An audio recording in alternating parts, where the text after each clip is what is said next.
नमस्कार प्यारे साथियों, मैं गार्गी सारस्वत आपका स्वागत करती हूं टारगेट विद अंकित की ट्रेंडिंग न्यूज सीरीज में, जहां आप और हम बात करते हैं देश और दुनिया के उन चर्चित मुद्दों पर जिन पर बात बेहद जरूरी है। आज का टॉपिक शुरू करूंगी एक लोकल कहावत से जो जनरली आपने भी सुनी होगी। हमारे यहाँ ये कहा जाता है कि भैया जनरली लड़ाइयां जो होती हैं वो तीन वजह से होती हैं, जड़, जोरू या जमीन। तो आपको पता होगा वर्तमान में दो देशों में बड़ा घमासान युद्ध सा आसार छिड़े हुए हैं। तो वो दो देश हैं फिलिस्तीन और इजराइल। तो आप पूछना चाहेंगे कि क्या मैम इन दो देशों के अंदर भी लड़ाई की वजह इन तीन कारणों में से छुपी हुई है जो आपने अभी अभी बताई? तो मैं कहूंगी हाँ बिल्कुल। इन तीन कारणों में से दो वजह है इन दो देशों के लड़ने की है। एक तो है जमीन और दूसरा है जड़, यानी धार्मिक जड़ की, यानी धार्मिक सत्ता का प्रभुत्व स्थापित करना। ये दो वजह हैं जिनकी वजह से ये दो देश लड़ रहे हैं। अब कहानी सुनाने से पहले जरा मैं चाहूंगी कि आपके दिमाग में चीजें स्पष्ट बैठें, तो उसके लिए जरूरी है कि पहले तो जरा इजराइल और फिलिस्तीन का मैप देखा जाए, जो दो देश इस समय आपस में लड़ने की स्थिति में हैं। तो पहली चीज ये आपको दिखाई दे रहा होगा, ये है इजराइल। ये येलो कलर में जो दिखाई दे रहा है ये इजराइल है। यहां पर यहूदी धर्म की आबादी रहती है। ठीक साहब। अब आप ये देखेंगे जितना भी इस देश के अंदर जो पैच वर्क सा दिख रहा है ये क्या है भाई? ये है फिलिस्तीन। अब आपको देखकर बड़ा अचरज लगेगा कि भाई किसी देश के अंदर किसी अन्य देश की सीमाएं और किसी अन्य देश के स्थल कैसे हैं, पर है भैया जो है इसकी भी कहानी है जो आगे चलकर बताऊंगी। तो एक तो ये वेस्ट बैंक वो जगह है जिस पर लेकर इजराइल और फिलिस्तीन आपस में युद्ध करते हैं। यहां यह भी बता दूं कि फिलिस्तीन में अरब मुस्लिमों की जनसंख्या है। ठीक साहब। तो धार्मिक एंगल को भी जरा देखते हुए चलिएगा। यह जगह है गाजा पट्टी, जिसको लेकर भी फिलिस्तीन और इजराइल दोनों के बीच में विवाद है। और यह है तीसरी जगह जिसे रेड से ऑलरेडी दिखाया जा चुका है, जेरूशलम। इसको लेकर तीन धर्म अपना अपना अलग अलग दावा देते आए हैं। क्या दावा देते आए हैं उसे समझने से पहले इजराइल के अड़ोस पड़ोस में जो देश हैं उन्हें समझ लेना बहुत जरूरी है। यहां देखें तो आप पाएंगे इजिप्ट है, यहां है जॉर्डन और यहां है सीरिया और इधर है भाई लेबनान। कुल मिला के इजराइल जो कि एक यहूदी देश है उसके अड़ोस पड़ोस में जितनी भी कंट्री हैं सभी इस्लामिक कंट्री हैं। यह मैं क्यों बता रही हूं? क्योंकि आगे आपके काम आने वाला है। अब ध्यान से सुने कि कहानी क्या है। तो कहानी को समझते हैं, जरा बहुत पीछे तक चलते हैं जहां से कहानियां या किदवंतियां शुरू होती हैं। वहां यरूशलेम पे तीन धर्मों के लोग अपना अपना दावा देते हैं कि यह हमारा पवित्र स्थल है। सबसे पहले बात करते हैं क्रिश्चियंस की, यानी ईसाइयों की बात करते हैं। ईसाई जो हैं वो ये कहते हैं कि भाई देखिए यरूशलेम वो जगह है जहां पर हमारे जीसस क्राइस्ट ने उपदेश दिए थे और यही वो जगह है जहां उन्हें सूली पर चढ़ाया गया था, और जब जीसस क्राइस्ट दोबारा आएंगे तो यरूशलेम में ही आएंगे। ठीक साहब। मुस्लिम्स ये मानते हैं कि यरूशलेम के अंदर एक जगह है हरम अल शरीफ। क्या कहेंगे? हरम अल शरीफ वो जगह है जहां से हमारे मोहम्मद साहब, पैगंबर साहब जो हैं वो क्या करा था, उन्होंने घोड़े पर बैठकर जन्नत गए थे और वहां खुदा ने उन्हें बताया था कि 5 शिक्षाएं क्या रहेंगी इस्लाम की। समझ में आया? तो मुस्लिम ये कहते हैं कि हमारे यरूशलेम के अंदर एक जगह है हरम अल शरीफ। ये वो जगह है जहां से हमारे पैगंबर साहब मोहम्मद साहब क्या किया था, उन्होंने, हजरत साहब ने क्या किया था, घोड़े पर बैठकर जन्नत गए थे। ठीक। अब ये हमारे लिए बड़ा पवित्र जगह है। इसी तरीके से यहूदी, यानी इजराइल में कौन है सबसे ज्यादा मात्रा में? यहूदी। तो इसी तरीके से यहूदी भी कहते हैं कि भैया यरूशलेम में हमारे लिए एक जगह है जिसका नाम है हर हवाइयत।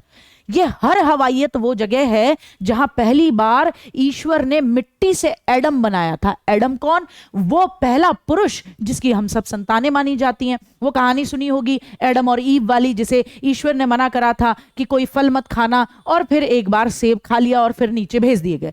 तो वो ये कहते हैं कि यहीं यरूशलेम में एक जगह है हर हवाइयत, यहीं से, यहीं की मिट्टी से क्या करा था ईश्वर ने? एडम का निर्माण किया था, सृजन किया था।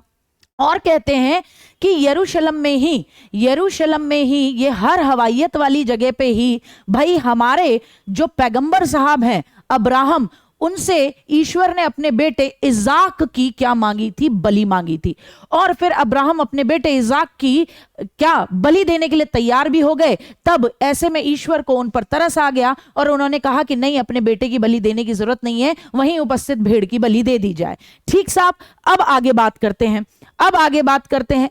तो अब बात यह है कि तीनों धर्मों के लोग अपनी अपनी यहां पर धार्मिक जड़ें होने की बात करते हैं। ठीक, अगर आप बात करें हर हवाइयत की, जो यहूदियों का फेमस जगह बताते हैं, तो उसे इंग्लिश में कहते हैं टेम्पल माउंट। ठीक साहब, इतना समझ में आया? तो अब जरा देखें, ये जो जमीन दिखाई दे रही है और यहां पर ये जो बिल्डिंग दिखाई दे रही है, इस्लाम के लोग इसे कहते हैं कि ये हमारी हरम अल शरीफ के ऊपर बनाई हुई क्या है? अल अक्सा मस्जिद। क्या कहेंगे? अल अक्सा मस्जिद है। ठीक साहब, ठीक है साहब। और ऐसे में यहूदी लोग भी कहते हैं कि इसी जगह पर हमारा हर हवाइयत है, टेम्पल माउंट है। ठीक, तो दोनों धर्मों में इसी एक जमीन को लेकर युद्ध रहा है जेरूशलम की पे। ठीक साहब, अब बात करते हैं कि वर्तमान में क्या स्थिति हुई। तो वर्तमान में क्या स्थिति है, इस बात को भी समझते हैं थोड़ा बैक पर चलकर। सिचुएशन ये रही है, दोबारा से इसी मैप पर पहुंचिए। ये है आपका इजराइल। ये जो आपको इजराइल दिख रहा है, पहले इजराइल इतना नहीं था। सिचुएशन क्या थी, इसे ज्यादा पीछे न जाकर थोड़ा सा ही पीछे से समझना शुरू करते हैं। सिचुएशन ये थी कि इजराइल, जहां पर आज इजराइल दिख रहा है, इसे पहले कहा जाता था फिलिस्तीन। सुनकर अचरज होगा, लेकिन बात पे भरोसा रखिए, फिलिस्तीन कहा जाता था। अब फिलिस्तीन में यहूदियों की संख्या भी थी और सबसे ज्यादा थी अरब मुस्लिमों की संख्या। अब ऐसे में फिलिस्तीन के अंदर यहूदी और अरब मुस्लिम दोनों ही इस जगह को अपने अपने पूर्वजों की जमीन मानते थे और दोनों चाहते थे कि हम यहीं बसें। ठीक साहब, अब ऐसे में यह मुद्दा बहुत ज्यादा आगे तक गरमाने लगा, तो यूएन के पास 1947 में यह मामला गया कि भाई इनके बीच के विवाद को सुलटाइए। तो यूएन ने कहा एक काम करते हैं कि ये जो उत्तरी इलाका होगा इसे फिलिस्तीन के नाम से बसा दिया जाएगा और यहां पर अरब मुस्लिम रह लेंगे, और नीचे का जो सर्दन हिस्सा होगा उसे इजराइल कह दिया जाएगा, यहां पर यहूदी रह लेंगे। अब यहूदियों ने इस बात को एक्सेप्ट कर लिया, लेकिन अरब मुस्लिम्स ने इस बात को एक्सेप्ट नहीं किया। उन्होंने कहा नहीं, ऐसा संभव नहीं होगा, ये हमारी जमीन है और हम चाहते हैं कि हम यहीं रहें।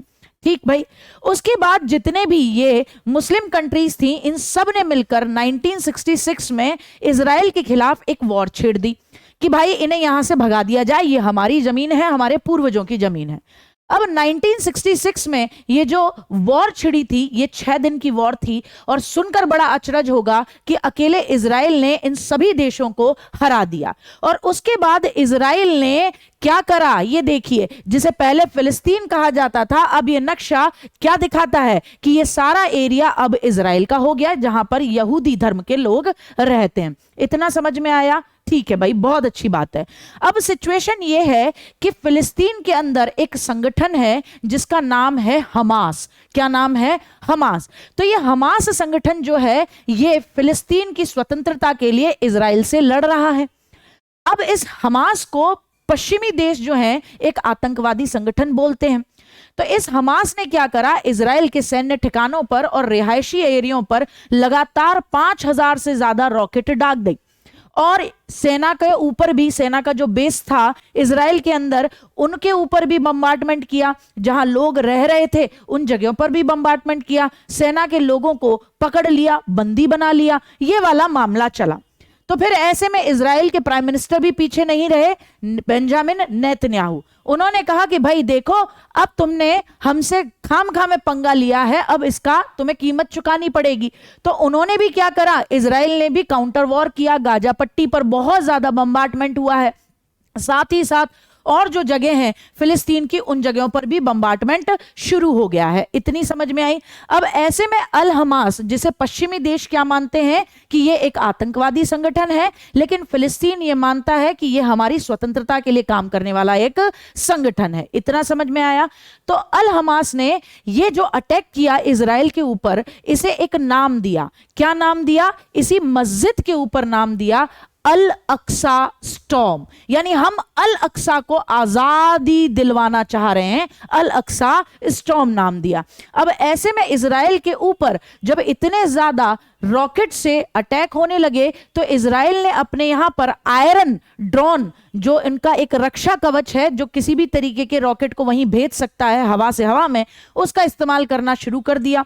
ठीक, और उन्होंने इसका नाम दिया है ऑपरेशन आयरन। इतना समझ में आ रहा है? बहुत अच्छी बात है। अब कुल मिला के बात यह है कि ये जो लड़ाई वो अल अक्सा लड़ रहा है, उसमें लेबनान का एक और संगठन है हिजबुल्लाह, वो भी एक तरीके से यही संगठन है जो कि चाहता है कि हम हमास को मदद करें ताकि फिलिस्तीन, यानी वही धार्मिक मुद्दा कि अरब के मुस्लिम्स अपने आप से क्या हो सके, उन जगहों पर काबिज हो सकें जो उनकी जगह हैं। ठीक साहब, तो हिजबुल्लाह भी अल हमास की मदद कर रहा है। अब बात यह आती है, अल हमास तो पहले से भी सक्रिय होगा, आपके मन में विचार आएगा, और ये तो काफी लंबे समय से इनके बीच में विवाद है क्योंकि हिस्ट्री मैंने आपको अभी अभी बताई है। तो अब आपके मन में आ रहा होगा ये एक साथ क्यों जोर मार गया, कोई तो रीसेंट कारण होगा। जैसे हम 1857 की क्रांति की बात करते हैं तो एक तो रीसेंट तत्कालीन कारण बना था कि भैया वो कारतूस जो था उस पर क्या गाय और सुअर की चर्बी की कोटिंग होना, ये तत्कालीन कारण था। तो मैं आपको बता दूं तत्कालीन कारण खुद इजराइल में घट रहे हैं इस समय, जिस वजह से ये जो हमास है इसने अटैक किया है किस पर, इजराइल पर। क्या कारण घट रहे हैं कि इस समय इजराइल के अंदर दक्षिणपंथी सरकार है, जुडिशरी को अपने अंडर कंट्रोल कर रही है, जिस वजह से खुद इजराइल के अंदर सेना में लोग सरकार के खिलाफ हैं, आम जनता भी सरकार के खिलाफ है। तो ऐसे में जब इजराइल के अंदर खुद विघटन दिख रहा है, सरकार के खिलाफ नाराजगी दिख रही है, तो ऐसे में हमास को यह लगा कि यह सबसे बेहतर मौका होगा कि हमें क्या करना चाहिए, इजराइल पर अटैक करना चाहिए। दूसरा एक और कारण है, दूसरा कारण जानकर आपको थोड़ा सा अचरज फील होगा। दूसरा कारण यह है कि थोड़े दिनों से, कई दिनों पहले से ही इजराइल और सऊदी अरब के रिश्ते थोड़े अच्छे हो रहे हैं। सऊदी अरब के प्रिंस ने यह कहा था कि अब हमारे इजराइल के साथ रिश्ते अच्छे हो रहे हैं। अब जब ये वाली बात निकल के आएगी तो बाद में ये जितनी भी मुस्लिम कंट्रीज हैं ये सब भी इजराइल के साथ अच्छे रिलेशन रखेंगी, और जब इजराइल के साथ अच्छे रिलेशन रखेंगी तो हमास जैसे और हिजबुल्लाह जैसे जो संगठन है, जो कि अपने आप को ये कहते हैं कि हम क्या करा रहे हैं, जमीन को स्वतंत्र करा रहे हैं, उनकी फंडिंग बंद हो जाएगी। तो ऐसे में उन्हें यह लगा कि बेहतरी होगी कि हम अपनी फंडिंग बंद हो और रिश्ते सुधरें, उससे पहले ही क्या कर दें, अटैक कर दें। आ रही है बात समझ में? तो कुल मिलाकर यही कहानी है। और जब मैं आपको ये कहानी बता रही हूं तो उससे पहले की रीसेंट खबर यह है कि इजराइल ने गाजा पट्टी पर जबरदस्त तरीके से अटैक करना शुरू कर दिया है, लेकिन अभी भी हमास जो संगठन है उसके अंडर आपके इजराइल के काफी सारे एरियाज जो हैं वो उन पर उन्होंने कब्जा कर रखा है। ठीक है, अब ये लड़ाई आगे कहां जाती है ये तो इस बात से ही क्लियर हो जाता है कि बेंजामिन नेतन्याहू ने ये कहा है कि हम जिन लोगों ने हमसे उलझने की कोशिश की है उन्हें छोड़ेंगे नहीं, बख्शेंगे नहीं। तो नजर बना के रखिए इतिहास की जुड़ी हुई उन चीजों से जो वर्तमान के परिप्रेक्ष्य में इतिहास बनाने में मदद करेंगी और साथ ही साथ पॉलिटिक्स से, इंटरनेशनल रिलेशन से जुड़ी हुई हैं। बहुत बहुत धन्यवाद। तो फिर मिलते हैं कल एक नए टॉपिक के साथ।